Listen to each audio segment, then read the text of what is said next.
אני זוכר שאבא שלי פעם היה בברזיל, וניגש אליו יהודי אחד שהיה תומך תלמידי חכמים. אבל היה גר רחוק מאוד מהקהילה. היה לו בית גדול ויפה, ורחוק. אז הוא בא ואמר, שאל את השאלה הזאת את האבא שלי. אמר לו, הרב, אני רוצה ללכת לרכבת, אני לא עושה שום דבר, אני רק נכנס לרכבת, הם מכירים אותי, אני לא צריך לשלם לשום דבר. אז הוא אמר לו, חס ושלום, זה אסור.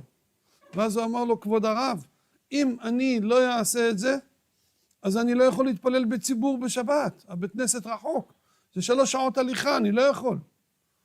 אמר לו אבא שלי, למה אתה גר רחוק מהיהודים? למה אתה גר במקום שאין בית כנסת? תעבור דירה. תעבור דירה. זה ההיגיון אומר.